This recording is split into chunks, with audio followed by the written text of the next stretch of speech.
वो सारे स्टूडेंट जो इग्नो से जुड़े हुए हैं या फिर इग्नो में अभी अपना किसी प्रोग्राम में एनरोल कराने वाले हैं, तो आप सभी स्टूडेंट्स को बता दूं, जैसे कि हम अपने चैनल पर अलग अलग कोर्सेज के सारे डिटेल लेकर आते हैं ताकि स्टूडेंट्स को कोई भी समस्या का समाधान ना करना पड़े।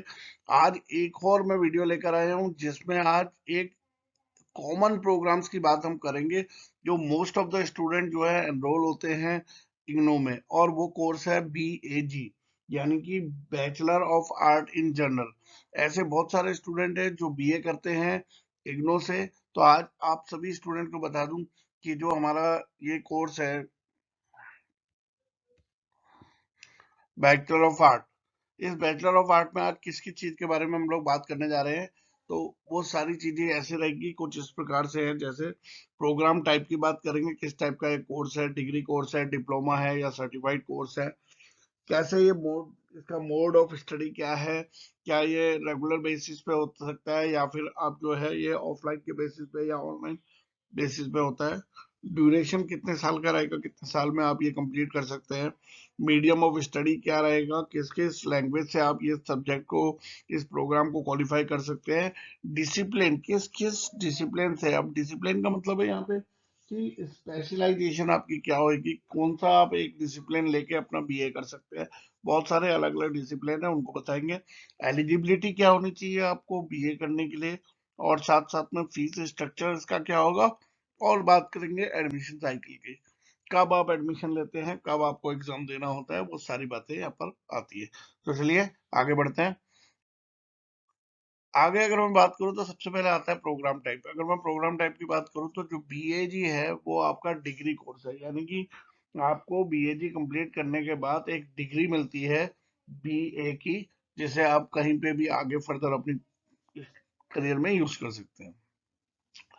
सबसे पहला क्वेश्चन एक उठता है स्टूडेंट्स का कि जो एग्जाम है वो सेमेस्टर वाइज होगा या फिर ईयर वाइज होगा। ये हाँ, बिल्कुल सही बात है। इग्नू का बैक प्रोग्राम का एग्जाम सेमेस्टर बेस्ड होगा या ईयर वाइज होगा, ये भी आपको पता होना चाहिए। क्योंकि अगर आप इग्नू से बैचलर ऑफ आर्ट्स कर रहे हैं तो आपका एग्जाम ईयर वाइज होगा, ये आपको बता रहे हैं। क्यों? क्योंकि यहाँ पे कहा जा रहा है कि आपके एक सेमेस्टर और 2 सेमेस्टर का एग्जाम फर्स्ट ईयर में ही होगा। अगर आपका फर्स्ट ईयर में 8 सब्जेक्ट है तो आप 8 के सब्जेक्ट का एग्जाम एक साथ ही फर्स्ट ईयर में ही होगा। आगे बात करते हैं, अगर हम तो बात कर रहे हैं हम मोड की। मोड जो है यहाँ पे ODL है। ODL मेथड अगर हम बोले तो आपको बता दें कि ओपन यूनिवर्सिटी जो कि ODL यानी कि open and distance learning mode पर आधारित है, यानी इग्नू से आप ओपन एंड डिस्टेंस लर्निंग के द्वारा अपनी पढ़ाई कर सकते हैं। इसमें स्टूडेंट को डेली क्लासेस करने की कोई जरूरत नहीं होती है। स्टूडेंट बिना क्लास अटेंड किए ही घर पे ही सेल्फ स्टडी कर सकते हैं और अपनी एग्जाम क्लियर कर अपनी BAG की डिग्री यूनिवर्सिटी से प्राप्त कर सकते हैं। आगे बढ़ते हैं इसमें, तो आगे हम देखते हैं यहाँ पर कि ड्यूरेशन, इस कोर्स का ड्यूरेशन क्या है। तो कार्यक्रम को प्रत्येक श्रेणी के तहत न्यूनतम 3 वर्ष यानी कि 6 सेमेस्टर या अधिकतम 6 वर्ष की अवधि में आवश्यक संख्या में क्रेडिट अर्जित करके पूरा किया जा सकता है। यानी कि यहाँ पे सिंपल सा है कि मिनिमम 3 ईयर और मैक्सिमम 6 ईयर आपको चाहिए होते हैं इस कोर्स को क्वालिफाई करने के लिए। आगे बढ़ते हैं हम, तो आगे हमें बात करें मीडियम ऑफ स्टडी। अब मीडियम ऑफ स्टडी का मतलब है कि किस किस लैंग्वेज से आप एग्जाम दे सकते हो। तो यहाँ पे 2 ऑप्शन आपको दिए गए हैं, हिंदी मीडियम और इंग्लिश मीडियम। आप जिस भी मीडियम को चूज करेंगे उसी मीडियम से आपकी स्टडी होगी और उसी मीडियम से आप एग्जाम भी देंगे। उसके बाद हम आगे बढ़ते हैं, तो आगे आता है आपका एलिजिबिलिटी। क्या रिक्वायरमेंट है आपको BAG में एडमिशन लेने के लिए, आपके पास क्या चीज का क्वालिफिकेशन होना चाहिए।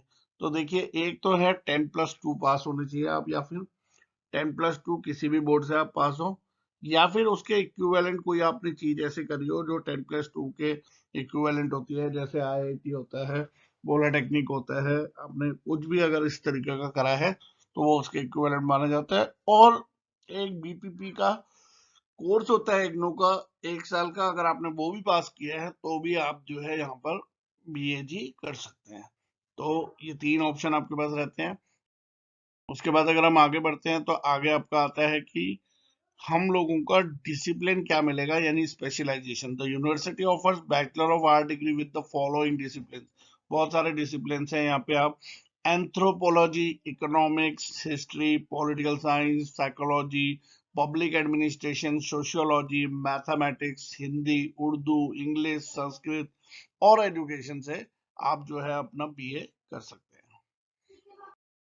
इसके बाद अगर हम आगे बढ़े तो बात करते हैं फीस स्ट्रक्चर की।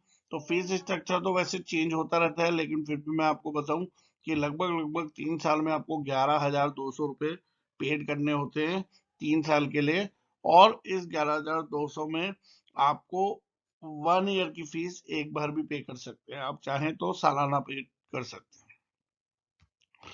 उसके बाद हम आगे बढ़ते हैं तो आगे आपका आता है एडमिशन साइकिल। अब एडमिशन साइकिल आपको जरूर समझना है। यहाँ पे देखिए, साल में जो है 2 बार यहाँ पे एडमिशन होते हैं, एक बार जनवरी में और एक बार जुलाई में। आपको हमेशा ये याद रखना है कि जब भी अगर आप जनवरी वाले सेशन में एडमिशन ले रहे हैं तो उसके 1 साल बाद दिसंबर में जो है आपके एग्जाम कराए जाते हैं। अगर आप इग्नू से बीएजी यानी कि बैचलर ऑफ आर्ट्स प्रोग्राम कर रहे हैं तो आपका एग्जाम कब होगा ये आपको पता होना चाहिए। आप 2 एग्जाम्पल पढ़ेंगे तो आपको पता चल जाएगा कि आपका एग्जाम कब होगा। अगर आपका एडमिशन जनवरी सेशन 2022 में हुआ है तो आपका एग्जाम 1 साल बाद उसी साल में दिसंबर 2022 में ही हो जाएगा। और अगर आपका एडमिशन साइकिल जुलाई सेशन में हुआ है 2022 में तो आपका एग्जाम 1 साल बाद यानी कि जून 2023 में होगा। और एक और एग्जांपल देख लीजिए, अगर आपका एडमिशन जनवरी सेशन 2023 में होगा तो आपका एग्जाम 1 साल बाद यानी कि दिसंबर 2023 में होगा। आपके जिस सेशन में एग्जाम देना होता है और उस सेशन में आप किसी वजह से एग्जाम नहीं दे पाते हैं, कोई एग्जाम का छूट जाता है, तो आप उसे आसानी से अगले सेशन में एग्जाम दे सकते हैं। तो ये थे आज की सारी जानकारी इग्नो एक्सपर्ट गुरुजी की तरफ से लेकर आए थे आपके लिए। सब्सक्राइब जरूर कर दीजिएगा चैनल को, और सब्सक्राइब करने से जो है हम लोगों का उत्साह बढ़ता है और आपके लिए इसी तरीके के वीडियोस हम और भी लेके आते रहेंगे। तब तक के लिए बाय बाय, धन्यवाद, जय हिंद।